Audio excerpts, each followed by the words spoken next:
ਕਲ ਵਿਚਾਰ ਅਧੀਨ ਸਲੋਕਾਂ ਤੋਂ ਹੇਠਲੇ ਸਲੋਕ ਵੀ ਬਹੁਤ ਪਿਆਰੇ ਹਨ। ਕਬੀਰ ਸੰਤ ਨ ਛਾਡੈ ਸੰਤਈ, ਜੋ ਕੋਟਿਕ ਮਿਲੈ ਹੈ ਅਸੰਤ। ਮਲਿਆਗਰ ਭੁਅੰਗਮ ਬੇੜਿਓ, ਤਾਂ ਸੀਤਲਤਾ ਨਾ ਤਜੰਤ। ਜਿਵੇਂ ਹਜ਼ਾਰਾਂ ਸੱਪ ਚੰਦਨ ਦੇ ਦੁਆਲੇ ਲਿਪਟੇ ਹੋਣ, ਤਾਂ ਵੀ ਚੰਦਨ ਆਪਣੀ ਸੀਤਲਤਾ ਗਵਾਉਂਦਾ ਨਹੀਂ ਹੈ।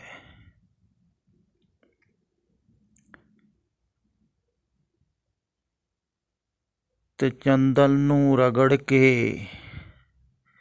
ਧਾਰਮਿਕ ਲੋਕ ਇਸੇ ਕਰਕੇ ਹੀ ਮੱਥੇ 'ਤੇ ਲਾਉਂਦੇ ਹਨ, ਕਿਉਂਕਿ ਉਹ ਸੀਤਲ ਹੈ।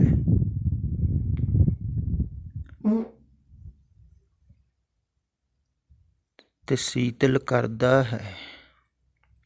ਤੇ ਧਾਰਮਿਕ ਲੋਕ ਵੀ ਗਰਮ ਤੇ ਹੋ ਹੀ ਜਾਂਦੇ ਹੋਣਗੇ ਨਾ। ਤੇ ਉਹਨਾਂ ਦਾ ਮਸਤਕ ਵੀ ਗਰਮ ਹੁੰਦਾ ਹੈ, ਤਾਂ ਹੀ ਉਹ ਚੰਦਨ ਦਾ ਟੀਕਾ ਲਾਉਂਦੇ ਹਨ। ਕਈ ਚੰਦਨ ਦਾ ਲੇਪ ਵੀ ਕਰਦੇ ਹਨ ਵੀ ਠੰਡਾ ਰਵੇ। ਪਰ ਬਾਹਰੋਂ ਕਿੰਨਾ ਕੁ ਚਿਰ ਤੁਸੀਂ ਠੰਡਾ ਰੱਖੋਗੇ? ਅਗਰ ਅੰਦਰ ਗਰਮ ਹੈ, ਅੰਦਰ ਅਸ਼ਾਂਤੀ ਹੈ, ਤਾਂ ਬਾਹਰ ਪ੍ਰਗਟ ਹੋਵੇਗੀ ਹੀ ਹੋਵੇਗੀ। ਕਬੀਰ ਜੀ ਕਹਿੰਦੇ ਹਨ, ਜਿਹੜੇ ਵਾਸਤਵਿਕ ਦੇ ਵਿੱਚ ਸੰਤ ਹਨ, ਅੰਦਰੋਂ ਸ਼ਾਂਤ ਹਨ, ਉਹਨਾਂ ਦੀ ਸ਼ਾਂਤੀ ਨੂੰ ਕੋਈ ਭੰਗ ਨਹੀਂ ਕਰ ਸਕਦਾ। ਪਰ ਆਵੇਂ ਕਰੋੜਾਂ ਹੀ ਅਸ਼ਾਂਤ ਮਨੁੱਖ ਉਹਨਾਂ ਦੀ ਸ਼ਾਂਤੀ ਨੂੰ ਭੰਗ ਕਰਨ ਦੀ ਕੋਸ਼ਿਸ਼ ਕਰਨ। ਸੰਤ ਨਾ ਛੋੜੈ ਸੰਤਈ, ਉਹ ਸ਼ਾਂਤੀ ਨੂੰ ਛੱਡਦਾ ਨਹੀਂ ਹੈ। ਕੋਟਿਕ ਮਿਲੇ ਅਸੰਤ, ਭਾਵੇਂ ਕਰੋੜਾਂ ਹੀ ਅਸ਼ਾਂਤ ਮਨੁੱਖ ਮਿਲ ਜਾਣ, ਉਹਦੀ ਸ਼ਾਂਤੀ ਅੰਦਰੋਂ ਬਣੀ ਰਹਿੰਦੀ ਹੈ। ਬ੍ਰਹਮ ਗਿਆਨੀ ਨਿਰਮਲ ਤੇ ਨਿਰਮਲਾ, ਜੈਸੇ ਮੈਲ ਨਾ ਲਾਗੇ ਜਲਾ। ਉਹ ਅੰਦਰੋਂ ਨਿਰਮਲ ਰਹਿੰਦਾ ਹੈ, ਸ਼ਾਂਤ ਰਹਿੰਦਾ ਹੈ। ਪਰ ਧਾਰਮਿਕ ਲੋਕ ਵੀ ਬਾਹਰੋਂ ਸ਼ਾਂਤ ਰਹਿਣ ਦੀ ਕੋਸ਼ਿਸ਼ ਕਰਦੇ ਹਨ, ਤੇ ਬਾਹਰੋਂ ਹੀ ਸ਼ਾਂਤ ਰਹਿਣ ਵਾਸਤੇ ਕਹਿੰਦੇ ਵੀ ਹਨ ਵੀ ਸ਼ਾਂਤ ਰਹਿਣਾ ਹੈ, ਤੇ ਸ਼ਾਂਤ ਰਹਿਣ ਦਾ ਉਪਦੇਸ਼ ਵੀ ਦਿੰਦੇ ਹਨ, ਤੇ ਆਪ ਵੀ ਕੋਸ਼ਿਸ਼ ਕਰਦੇ ਰਹਿੰਦੇ ਹਨ ਸ਼ਾਂਤ ਰਹਿਣ ਦੀ। ਤੇ ਸ਼ਾਂਤ ਰਹਿਣ ਦੇ ਤਰੀਕੇ ਅਜੋਕੇ ਸਮੇਂ 'ਚ ਤੇ ਆਹ ਦੇਖੋ, ਸੋਸ਼ਲ ਮੀਡੀਆ 'ਤੇ ਬਹੁਤ ਲੋਕ ਦਿੰਦੇ ਹਨ। ਬਹੁਤ ਲੋਕ ਦੱਸਦੇ ਹਨ ਵੀ ਕਿਵੇਂ ਸ਼ਾਂਤ ਰਹਿਣਾ ਹੈ। ਕਈ ਕਹਿਣਗੇ ਪੋਜੀਟਿਵ ਥਾਟ ਮਨ ਦੇ ਵਿੱਚ ਲਿਆਓ, ਪੋਜੀਟਿਵ ਸੋਚੋ, ਚੰਗਾ ਚੰਗਾ ਸੋਚੋ, ਚੰਗਾ ਚੰਗਾ ਦੇਖੋ, ਚੰਗਾ ਚੰਗਾ ਵਿਚਾਰੋ, ਤਾਂ ਕਿ ਤੁਹਾਡਾ ਮਨ ਸ਼ਾਂਤ ਰਹੇ। ਸ਼ਾਂਤਮਈ ਸੰਗੀਤ ਸੁਣੋ, ਇਹੋ ਹੀ ਕਹਿੰਦੇ ਹਨ ਨਾ।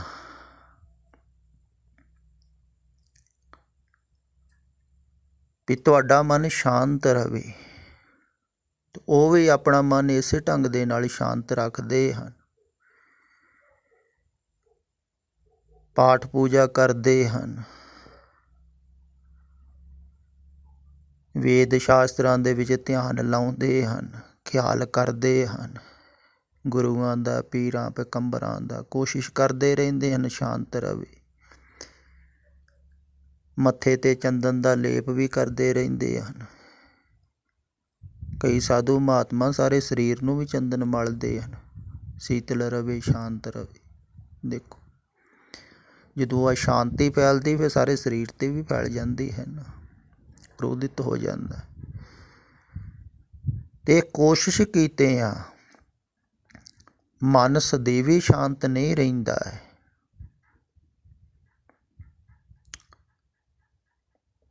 ਪੁਰਾਤਨ ਸਮੇਂ ਦੇ ਵਿੱਚ ਵੀ ਬਹੁਤਿਆਂ ਨੇ ਐਸੀ ਕੋਸ਼ਿਸ਼ ਕੀਤੀ ਸੀ।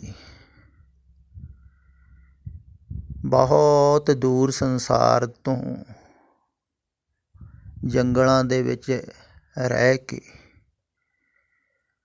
ਤੇ ਬਹੁਤ ਸਮੇਂ ਤੱਕ, ਚਿਰ ਤੱਕ ਸਾਧਨਾਵਾਂ ਕੀਤੀਆਂ, ਧਿਆਨ ਕੀਤਾ, ਪਰ ਜਦੋਂ ਫਿਰ ਸੰਸਾਰ ਵਿੱਚ ਆਏ ਤੇ ਉਸੇ ਵੇਲੇ ਫਿਰ ਅਸ਼ਾਂਤ ਹੋ ਗਏ। ਲੋਕਾਂ ਨੂੰ ਸਰਾਪ ਦੇਣੇ ਸ਼ੁਰੂ ਕਰ ਦਿੱਤੇ। ਸਰਾਪ ਤੇ ਉਹ ਹੀ ਦਿੰਦਾ ਹੈ ਨਾ ਜਿਹੜਾ ਅਸ਼ਾਂਤ ਹੋ ਜਾਵੇ, ਤੇ ਅਸ਼ਾਂਤ ਤੇ ਹੋ ਹੀ ਗਿਆ ਤਾਂ ਹੀ ਸਰਾਪ ਦੇ ਰਿਹਾ ਹੈ ਨਾ। ਤੇ ਅਸ਼ਾਂਤੀ ਫਿਰ ਵਾਪਸ ਆ ਜਾਂਦੀ ਹੈ।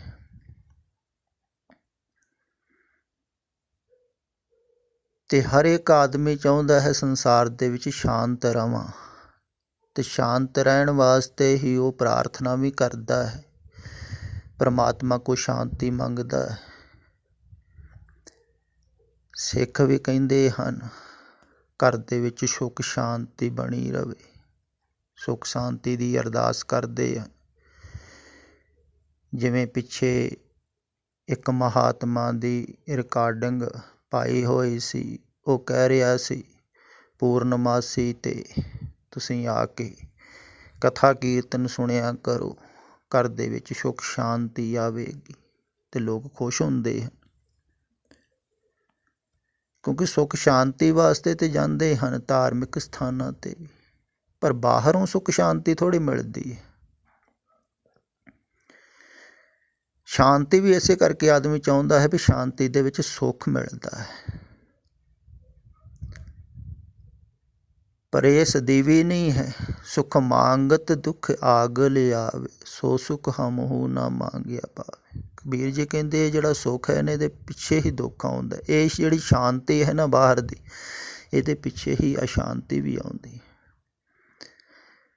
ਤੇ ਮਨ ਦੇ ਤਲ 'ਤੇ ਸ਼ਾਂਤ ਹੋਣਾ ਕਠਿਨ ਹੈ। ਮਨ ਕਦੇ ਵੀ ਸ਼ਾਂਤ ਇੱਕ ਰਸ ਨਹੀਂ ਰਹਿ ਸਕਦਾ, ਇਹ ਖਿਆਲ ਵਿੱਚ ਰੱਖਿਓ। ਮਨ ਦਾ ਸੁਭਾਅ ਨਹੀਂ ਹੈ, ਮਨ ਦਾ ਸੁਭਾਅ ਨਹੀਂ ਹੈ ਇੱਕ ਰਸ ਰਹਿਣਾ, ਕਿਉਂਕਿ ਮਨ ਸੰਸਾਰ ਦੁਆਰਾ ਚੱਲ ਰਿਹਾ ਹੈ ਤੇ ਸੰਸਾਰ ਵੀ ਚੱਲ ਰਿਹਾ। ਸੰਸਾਰ ਇੱਕ ਰਸ ਥੋੜ੍ਹੀ। ਇਵੇਂ ਹੀ ਮਨ ਵੀ ਬਦਲ ਰਿਹਾ ਹੈ, ਨਾਲ ਨਾਲ ਸੰਸਾਰ 'ਤੇ ਚੱਲ ਰਿਹਾ ਹੈ। ਜੋ ਕੱਲ੍ਹ ਸੀ ਉਹ ਅੱਜ ਨਹੀਂ ਹੈ, ਪਲ ਪਲ ਦੇ ਵਿੱਚ ਬਦਲਦਾ ਹੈ। ਅਜੇ ਸਰੀਰ ਵੀ ਐਡੀ ਛੇਤੀ ਨਹੀਂ ਬਦਲਦਾ ਹੈ ਜਿੱਡੀ ਛੇਤੀ ਮਨ ਬਦਲਦਾ ਹੈ। ਹੁਣ ਨਾਰਾਜ਼ ਸੀ ਘੜੀ ਕੁ ਪਹਿਲਾਂ, ਤਾਂ ਹੁਣ ਖੁਸ਼ ਹੋ ਗਈ, ਥੋੜ੍ਹੀ ਦੇਰ ਬਾਅਦ ਫਿਰ ਖਿਜਣਾ ਸ਼ੁਰੂ ਕਰ ਦੇਵੇਗਾ। ਹੁਣ ਕੋਈ ਆਦਮੀ ਮਿੱਤਰ ਸੀ ਤੇ ਅੱਜ ਦੁਸ਼ਮਣ ਬਣ ਜਾਂਦਾ, ਕੋਈ ਪਤਾ ਲੱਗਦਾ ਹੈ। ਦੋਸਤੀ ਮਿੱਤਰਤਾਈ ਇਹਦੇ ਵਿੱਚ ਬਦਲ ਜਾਂਦੀ ਹੈ, ਦੁਸ਼ਮਣਤਾਈ ਦੇ ਵਿੱਚ ਬਦਲ ਜਾਂਦੀ ਹੈ, ਤੇ ਬਦਲ ਰਿਹਾ ਹੈ ਪਲ ਪਲ ਦੇ ਵਿੱਚ। ਤੇ ਇਸ ਮਨ ਦੇ ਨਾਲ ਜਿਹੜੇ ਜੁੜੇ ਹੋਏ ਹਨ ਨਾ, ਉਹ ਇਸੇ ਕਰਕੇ ਹੀ ਪਰੇਸ਼ਾਨ ਰਹਿੰਦੇ ਹਨ, ਕਿਉਂਕਿ ਮਨ ਬਦਲ ਰਿਹਾ ਹੈ। ਕਈ ਪ੍ਰੇਮੀ ਆਉਂਦੇ ਹਨ ਨਾ ਉੱਥੇ ਸ਼ਾਂਤ ਵੇਲੇ ਬਹੁਤ ਵਾਰਾਂ, ਤੇ ਕਹਿੰਦੇ ਹਨ ਬੜੀ ਸ਼ਾਂਤੀ ਹੈ,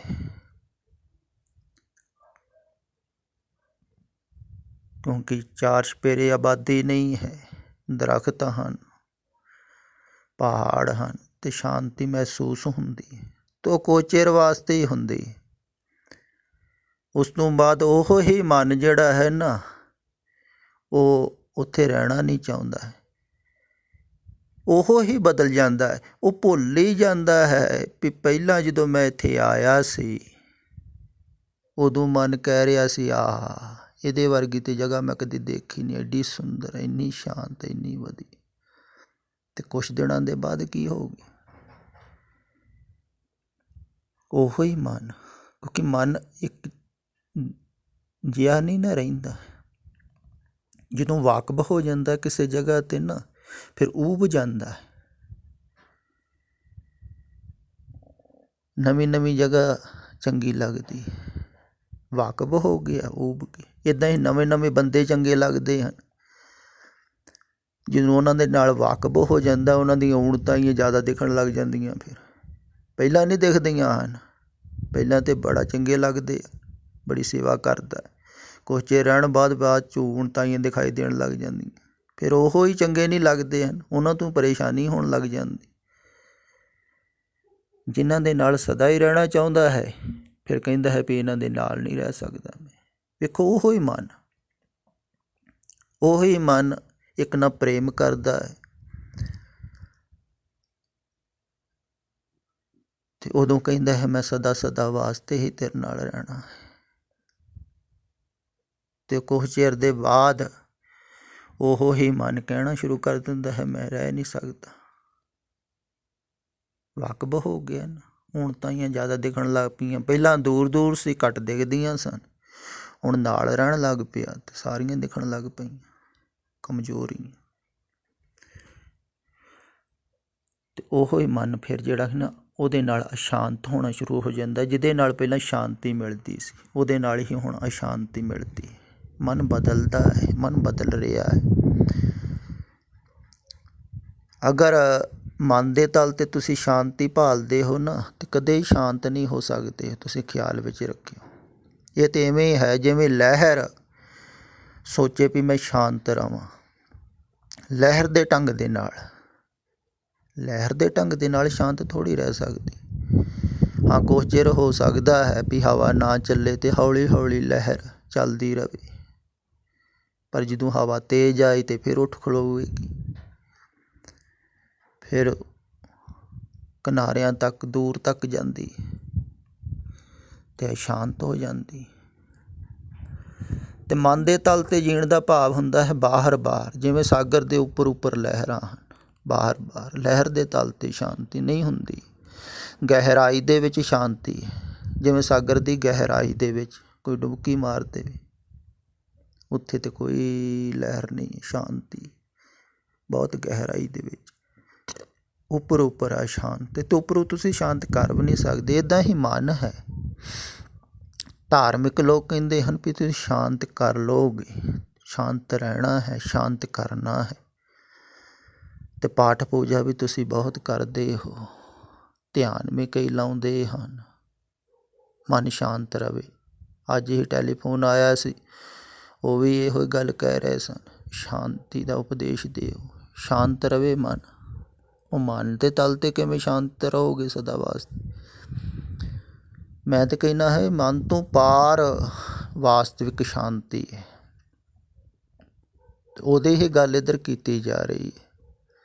ਜਿਹੜੇ ਮਨ ਦੇ ਤਲ 'ਤੇ ਸ਼ਾਂਤੀ ਭਾਲਦੇ ਹਨ ਨਾ, ਉਹਨਾਂ ਨੂੰ ਇਹ ਗੱਲਾਂ ਚੰਗੀਆਂ ਵੀ ਨਹੀਂ ਲੱਗਦੀਆਂ ਹਨ, ਕਿਉਂਕਿ ਉਹ ਚਾਹੁੰਦੇ ਹਨ ਸੁੱਖ ਸੁਵਿਧਾ ਮਨ ਦੇ ਤਲ 'ਤੇ, ਸੁੱਖ ਸ਼ਾਂਤੀ ਬਣੀ ਰਹੇ ਮਨ ਦੇ ਤਲ।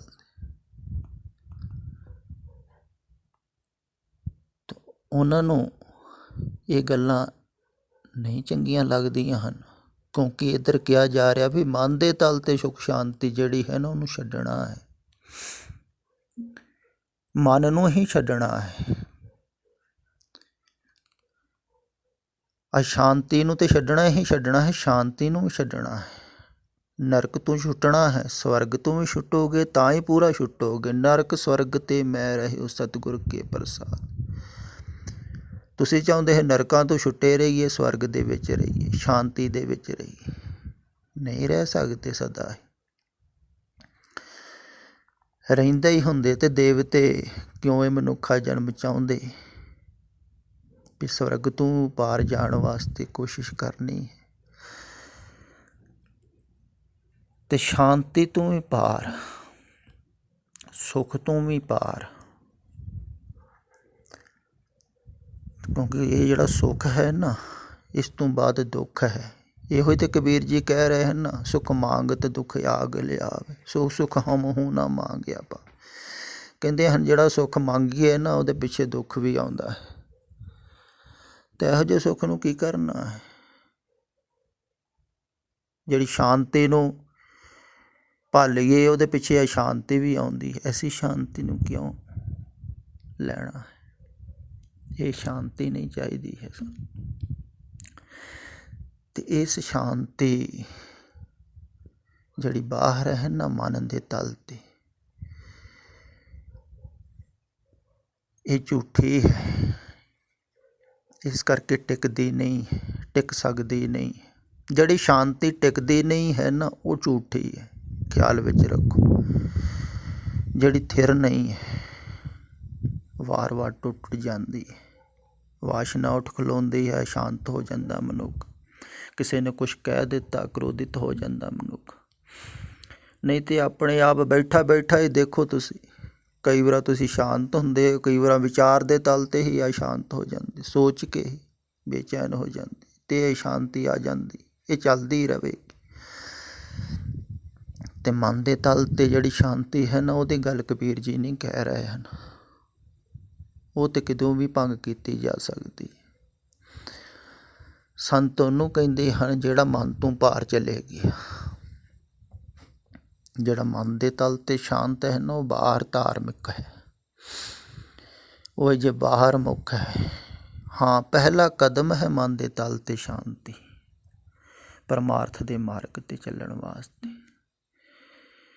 ਪਰ ਇਹ ਬਾਹਰ ਹੈ। ਇਸ ਤੋਂ ਅੱਗੇ ਜਿਹੜੀ ਸ਼ਾਂਤੀ ਹੈ ਨਾ ਉਹਨੂੰ ਕੋਈ ਵੀ ਭੰਗ ਨਹੀਂ ਕਰ ਸਕਦਾ। ਜਿਨ੍ਹਾਂ ਨੂੰ ਮਿਲ ਗਈ ਸੀ ਨਾ ਉਹਨਾਂ ਨੂੰ ਤੱਤੀਆਂ ਤਵੀਆਂ 'ਤੇ ਵੀ ਬਿਠਾ ਦਿੱਤਾ, ਤੱਤਾ ਰੇਤਾ ਸਿਰ ਦੇ ਵਿੱਚ ਵੀ ਪਾ ਦਿੱਤਾ, ਫਿਰ ਵੀ ਉਹਨਾਂ ਨੂੰ ਅਸ਼ਾਂਤ ਕੀਤਾ ਥੋੜ੍ਹੀ ਜਾ ਸਕਿਆ। ਉਹ ਅੰਦਰੋਂ ਸ਼ਾਂਤ ਹੀ ਰਹੇ ਹਨ। ਦੇਖੋ, ਸਰੀਰ 'ਤੇ ਕਿੰਨੀ ਤੱਤੀ ਰੇਤਾ ਪਾਈ ਜਾ ਰਹੀ ਹੈ, ਤਪਾਇਆ ਜਾ ਰਿਹਾ ਹੈ ਸਰੀਰ ਨੂੰ। ਬਾਹਰੋਂ ਤਪਾਇਆ ਜਾ ਰਿਹਾ ਹੈ ਵੀ ਆਦਮੀ ਤਪ ਜਾਵੇ, ਕ੍ਰੋਧਿਤ ਹੋ ਜਾਵੇ, ਪਰ ਉਹ ਕ੍ਰੋਧਿਤ ਹੀ ਨਹੀਂ ਹੋਏ, ਤਪੇ ਨਹੀਂ।